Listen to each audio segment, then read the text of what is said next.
Reserve seats تو ایک تحفہ دیتی ہے ایک پارٹی کسی کو، وہ بکے ہوئے ہیں، وہ کھلے عام بک کے اور وہ دوسری طرف گئے ہوئے. تو میں صرف ایک اب ایز اے پاکستانی بات کر رہا ہوں کہ جو ایک خواب دیکھتا تھا اور شروع سے کہ ایک بڑا ہمارا عظیم ملک بنے گا، میرا یہ بلیف ہے کہ اس ملک نے بڑا ایک عظیم ملک بننا ہے اور یہ ایک سٹرگل ہے اس طرف جانے کے لیے. لیکن یہ بہت بڑا دھچکا لگتا ہے اس سٹرگل کو جب آپ یہ تماشا دیکھ رہے ہیں. تو دونوں چیزیں بڑی سیریس ہیں ملک کے مستقبل کے لیے. تو میں صرف میری مایوسی یہاں تک ہے، ہم نے عدلیہ کا فیصلہ تسلیم کیا، لیکن میں اس میں ضرور مایوس ہوں کہ اوپنلی جب یہ چیزیں ہو رہی ہیں پاکستان میں، اس کے لیے کوئی سیریسنس نہیں ہے. یعنی جو بھی انصاف کے ادارے ہیں، جو ہمارے پبلک ہے، تو میں ایکسپیکٹ کرا کہ کوئی بھی اس کے اوپر، جو میں اور میری زندگی کتنے 20 گرمیاں گزری ہیں انگلینڈ میں، اور کافی اور بھی میں نے ٹائم گزارا، دنیا ٹریول کرتا تھا، کرکٹ میں ساری دنیا میں گیا ہوں. میں نے کبھی اس طرح کی چیز کسی بھی ویسٹرن ڈیموکریسی کے اندر نہیں دیکھی، کبھی سنا بھی نہیں ہے. نہ کوئی سوچ سکتا ہے کسی کو خریدنے کا، نہ کوئی اپنے آپ کو اپنا ضمیر بیچنے کا سوچ سکتا ہے، کیونکہ معاشرہ اس کے خلاف کھڑا ہو جاتا ہے. جو میں نے اپنے لوگ یہاں اسلام آباد میں وہ اس لیے بلایا تھا کہ میں نے اپنی قوم کو یہ بتا رہا تھا، آپ کی ذمہ داری ہے کہ جب آپ ایسی چیز دیکھتے ہیں، اگر آپ بدی کو کچھ نہیں کرتے، روکتے نہیں ہیں، وہ پھیل جاتی ہے معاشرے میں. وہاں جو میں نے دیکھا ہوا ہے ان معاشروں کے اندر جو مسلمان بھی نہیں ہیں، آپ یقین کریں جس طرح وہ امر بالمعروف پہ کھڑے ہوتے ہیں، میں تو کسی مسلمان معاشرے کو بھی اس طرح نہیں کھڑے ہوتے دیکھا. آپ ہمارے بیرون ملک پاکستانی ہیں، کبھی ان سے پوچھے تو صحیح کہ کس طرح وہ معاشرے بدی کے خلاف ہوتے ہیں، حق کے اوپر کھڑے ہوتے ہیں، باطل کے خلاف کھڑا ہو جاتے ہیں، قوم کھڑی ہو جاتی ہے. جب برطانیہ میں 20 لاکھ لوگوں کے ساتھ میں نے بھی مارچ کی آج سے 20 سال پہلے عراق وار کے خلاف، تو برطانیہ کو فائدہ ہو رہا تھا عراق وار سے، وہ تیل کی جنگ تھی. لیکن لوگوں نے نکلے، انہوں نے کہا آپ بڑا غلط کر رہے ہیں، آپ جھوٹ بول رہے ہیں. تو قوم نکلی. یہ زندہ قوم کی نشانی ہے. تو میری آج اپنی قوم سے بھی یہ ہے کہ وہ، اور میں آپ کو بعد میں اس کے اوپر بھی آؤں گا جب میں اپنی تقریر ختم کروں گا کہ آگے ہم نے کرنا کیا ہے. لیکن میں اپنی قوم کو بھی کہ ایک باہر سے سازش ہو کے گورنمنٹ گر رہی ہے اور وہ پلان کر کے پورا ایک پلاٹ ہے جس کے اوپر میں ابھی بعد میں بتاتا ہوں. تو یہ آپ نے اپنے آپ کو بچانا ہے. جو اپنے بچوں کا مستقبل بچانا چاہتا ہے اس ملک میں، آپ اگر اس کے خلاف نہیں کھڑے ہوں گے، کسی نے اور آ کے آپ کو نہیں بچانا. قوم کھڑی ہوتی ہے اس کے اوپر، یہ بدی کے خلاف. اب میں آتا ہوں جی، یہ جو مراسل ہے یہ کیا ہے. پہلے تو یہ سمجھیں اس کو ایک سائفر ایک ہوتا ہے. سائفر کا مطلب کیا ہے؟ سائفر یہ ہوتا ہے کہ ہماری جو ایمبسیز ہوتی ہیں باہر، وہ فورن آفس کو ایک کوڈڈ میسج میں سیکرٹ میسیجنگ کرتی ہیں کہ جو بھی ان کی انٹریکشن دوسرے ملکوں میں ہو رہا ہوتا ہے. وکی لیکس کا آپ کو سنا ہوگا چند سال پہلے، وہ کیا تھا؟ وہ یہی تھا کہ امریکن ایمبسیز جو اپنے سیکرٹ ڈاکیومنٹس بھیج رہی تھی، وہ کسی نے ان کو ایکسپوز کر کے وہ پبلک میں آ گئی، وہ وکی لیکس تھی. تو اسی طرح جو آپ کا یہ جو سائفر میسج آتی ہے، یہ ٹاپ سیکرٹ ہوتی ہے. کیوں نہیں میں وہ کاغذ پبلک میں دے سکتا؟ کیوں نہیں کوڈ ہوتی ہے؟ اور اگر ہم وہ سائفر پبلش کر دیں تو باہر کی دنیا کو پتہ چل جائے گا کہ پاکستان کی کوڈ کیا ہے، لہٰذا ہماری جتنی بھی سیکرٹ انفارمیشن ہے وہ ساری ایکسپوز ہو جائے گی. اس لیے میں یہ پبلک کو نہیں دے سکتا. لیکن آپ یہ کہ میں اتنا میرا دل ہے کہ پبلک یہ خود اپنی آنکھوں سے دیکھے کہ یہ کیا تھا. اب میں آپ کو بتاتا ہوں یہ ہوا کیا. ہوا یہ کہ ہمارا امریکہ میں جو امبیسڈر تھا اس کی ایک ملاقات ہوئی امریکن آفیشل کے ساتھ. اب امریکن آفیشل جو تھا اس کی بس صرف میں تھوڑی سی بات آپ کو بتاتا ہوں کہ اس نے کہا کیا. اس نے پہلے کہا کہ جی عمران خان کو روس نہیں جانا چاہیے تھا. وہ بڑا اس نے کوشش کی امبیسڈر نے بتانے کے لیے کہ اس کی وجوہات، ایک کنسنسس تھا، پہلے سے پلان بنا ہوا تھا. لیکن اس نے کہا نہیں، یہ صرف عمران خان نے فیصلہ کیا. پھر وہ جو کہتا، اور میں یہ چاہتا ہوں آپ قوم ذرا غور سے میری بات سنیں کہ اس نے کہا کیا. اس نے کہا کہ اگر آپ عمران خان کو یہ، اور اس نے کہا ابھی عدم اعتماد درج نہیں ہوا تھا پاکستان میں، اس سے پہلے یہ کہہ رہا ہے، یعنی اسے پتا تھا کہ عدم اعتماد آنے والی ہے. کہتا کہ اگر عمران خان اس میں سے بچ جاتا ہے عدم اعتماد سے تو پاکستان کو بڑا مشکل یعنی کانسیکوینسز فیس کرنے پڑیں گے. تکبر دیکھیں کہ اگر عمران خان یعنی سٹنگ پرائم منسٹر اگر وہ نہیں ہٹتا اس میں سے تو پاکستان کو نقصان ہوگا. اور پھر کہتا لیکن اگر وہ ہار جاتا ہے تو پاکستان کو معاف کر دیا جائے گا. یعنی یہ بھی نہیں اس نے کہا کہ اگر وہ نہیں آتا تو جو بھی دوسرا آئے گا پہلے ہم دیکھیں گے وہ کیا کر رہا ہے پھر ہم اس کو معاف کریں گے. نہیں، اس نے کہا جو بھی آئے گا معاف کر دے گا. یعنی کہ اس کو پتا تھا کہ کس نے آنا ہے، کس نے اچکن سلوائی ہوئی ہے، کون تیاری میں بیٹھا ہوا ہے، اسے سب پتا تھا، تو اس کو معاف کر دیں گے. اب میں آج آپ کے سامنے جو میں اصل میں جو بات کرنا چاہتا ہوں وہ یہ ہے کہ دیکھیں ہم 22 کروڑ لوگ ہیں. 22 کروڑ لوگوں کے لیے کتنی توہین ہے کہ ایک حکم دے رہا ہے 22 کروڑ لوگوں کے الیکٹڈ سربراہ کو. وہ پتہ نہیں وہ کس کو حکم دے رہا ہے، کیونکہ میں تو چیف ایگزیکٹو ہوں، مجھے نہیں دے رہا. وہ کسی کو کہہ رہا ہے کہ اگر یہ آپ کا پرائم منسٹر بچ جاتا ہے تو آپ کو فیس کرنے پڑیں گے کانسیکوینسز. اور پھر کہتا ہے کہ اگر یہ ہٹ گیا تو معاف کر دیں گے ہم آپ کو. میں صرف آپ کو یہ کہنا چاہتا ہوں کہ میرے پاکستانیوں، اگر ہم نے اس طرح ہی زندگی گزارنی ہے تو ہم اپنے آپ سے سوال پوچھیں کہ ہم آزاد ہوئے کیوں تھے؟ ہم کیوں 23 مارچ کو سیلیبریٹ کرتے ہیں؟ ہم کیوں جناب 14 اگست کو بڑا جشن بناتے ہیں؟ اگر ہم نے اسی طرح رہنا ہے کہ باہر سے حکم آ رہا ہے کہ جی آپ نے اگر اس کو نہ ہٹایا، اور پھر ہوتا کیا کہ وہ شروع ہو جاتی ہے ایک دم ہمارے لوگ جانے شروع ہو جاتے ہیں. ہمارے جو اپنی پارٹی کے ایک دم پتہ چلتا ہے جی، ان کو ایک دم پتہ چلا کہ وہ تو جی تحریک انصاف تو بڑی گورنمنٹ بہت ہی بری ہے جی، عمران خان کی ساری برائیاں ان کو پتہ چل جاتی ہیں اور وہ سارے ادھر اور ان کو بند کرنا شروع کر دیتے ہیں سندھ ہاؤس میں، اور وہ سارے ایک دم سارا ڈرامہ شروع ہو جاتا ہے. میڈیا کے اندر بھی پیسہ چل رہا ہوتا ہے. میڈیا کی یعنی میڈیا کو بھی شرم نہیں آئی کہ ایک لوگ پارٹی کے ٹکٹ پہ الیکٹ ہو کے دوسری پارٹی میں جا رہے ہیں، سب کو پتا ہے پیسے لے، وہ بھی اس کی سپورٹ کر رہا، بڑا جشن بنایا جا رہا ہے جی وہ گورنمنٹ گر رہی ہے، یعنی جس طرح کوئی بہت بڑا کارنامہ ہو گیا یہ. اور پھر ہمیں آہستہ آہستہ چیزیں پتہ چلنا شروع ہوتی ہیں. پتہ یہ چلتا ہے کہ ان کے ڈپلومیٹس، امریکہ کے ڈپلومیٹس ہمارے لوگوں سے مل رہے ہیں. چند مہینے پہلے میرے اپنے دو آ کے، ایک میرا کے پی کا منسٹر عاطف خان، وہ مجھے بتاتا ہے کہ ہماری شندانہ ہماری ایم این اے ہے، وہ کہتے جی ہمیں امریکن ایمبیسی میں بلا کے انہوں نے باقاعدہ کہا کہ یہ عدم اعتماد آنے لگی ہے عمران خان کے اوپر، اور ان سے بڑی لمبی یعنی چند مہینے پہلے ان کو پتا تھا کہ آ رہی ہے عدم اعتماد. تو آہستہ آہستہ پتا چلا کہ یہ تو پورا پلان بنا ہوا تھا، تو ایک پوری اسکرپٹ چل رہی تھی یہاں. تو میں پھر اپنی قوم سے یہ کہنا چاہتا ہوں کہ دیکھیں یہ ضروری ہے ہم سب کے لیے فیصلہ کرنا کہ ہم کیا چاہتے ہیں. ہم ایک آزاد قوم بننا چاہتے ہیں، خوددار قوم بن کے رہنا چاہتے ہیں، یا اس طرح کے غلام چاہتے ہیں؟ اور کس طرح کے غلام؟ کیوں ان کو پتا تھا کہ جناب شیروانی سلائی ہوئی ہے شہباز شریف نے؟ اس نے باقاعدہ میسیجنگ کی.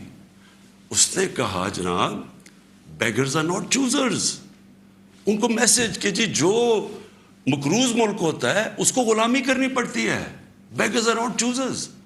وہ دوسرا ان کا منسٹر بھیجتا ہے جی ہم تو لائف سپورٹ مشین پہ ہیں، تو وہ تو جب امریکہ چاہے بند کر دے، یعنی ہم تو ہیں غلام.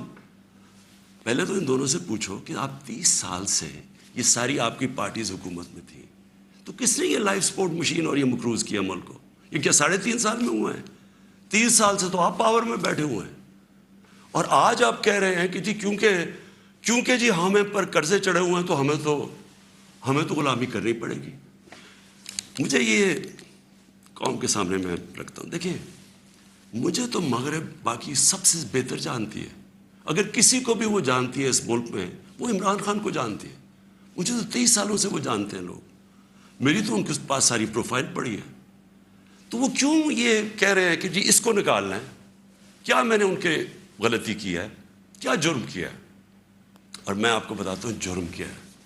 سب سے بڑا جرم یہ ہے کہ انہوں نے ساری پروفائل جب میری دیکھی اور ان کو پتہ ہے پہلے سے کہ اس نے ڈرون اٹیکس کی مخالفت کی, اس نے عراق وار کی مخالفت کی, اس نے افغانستان مسلسل کہتا رہا کہ یہ ملٹری سلوشن نہیں ہے افغانستان میں, یا یہاں مذاکرات سے بات ختم ہوگی. اس نے ڈرون اٹیکس جب ہوئے یہاں, یہی جو بیگرز اینڈ آؤٹ چوزرز یہ اور اس کا بھائی جب پاور میں تھے اور آصف زرداری, تو 400 ڈرون اٹیکس جب پاکستان میں ہوئے تو کس نے بولا, کس نے مظاہرے کیے, کس نے دھرنے دیے؟ عمران خان نے دیے. تو ان کو سب پتا تھا.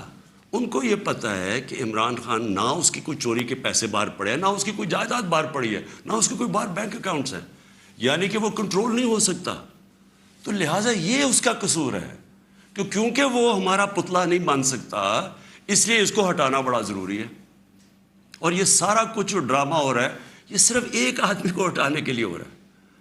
تو ان کی کیا ان کو خاصیت پسند ہے؟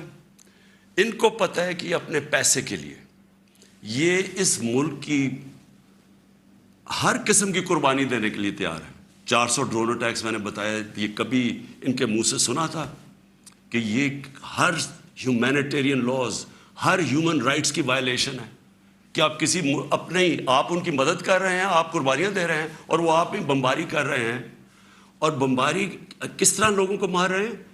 ایک آدمی 4000 میل سے فیصلہ کرتا ہے کہ جناب یہ دہشت گرد, اور اوپر سے بٹن دباتا ہے اور وہ نیچے مر جاتے ہیں.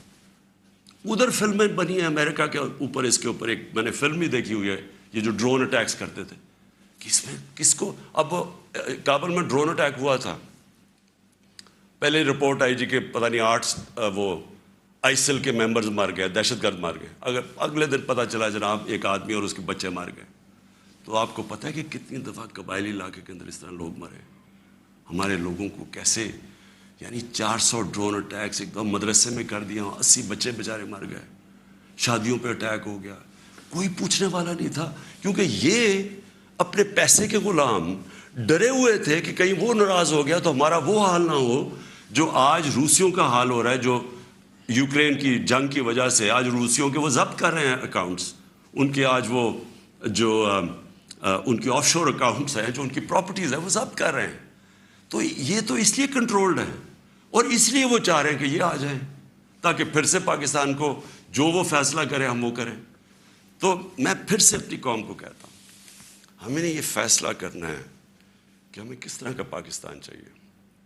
میں آپ کو آج مجھے افسوس اور تکلیف بھی ہوتی ہے کہتے ہوئے, ہمارے ساتھ ہی ہندوستان آزاد ہوا تھا.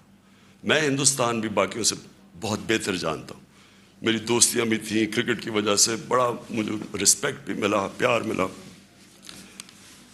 میں میری لوگوں سے وہاں واقفیت بھی بڑی ہے. مجھے بڑا افسوس ہے کہ یہ صرف ایک RSS کی آئیڈیالوجی کی وجہ سے اور یہ جو کشمیر میں انہوں نے کیا ہے اس کی وجہ سے ہمارے تعلقات نہیں ہیں. لیکن میں آپ کو یہ کہہ دوں کہ وہ ایک بڑے خوددار قوم ہے. کبھی کسی کی جرت نہیں ہے کہ وہاں اس طرح کی بات کریں.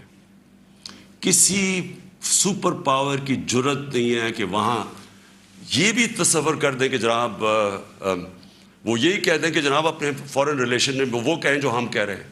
اب دیکھ رہے ہیں وہ روسیوں سے حالانکہ ساری سینکشنز لگی ہوئی ہیں, وہ کہہ رہے جی ہم تیل امپورٹ کرتے ہیں, ہمارے لوگوں کی بہتری ہے.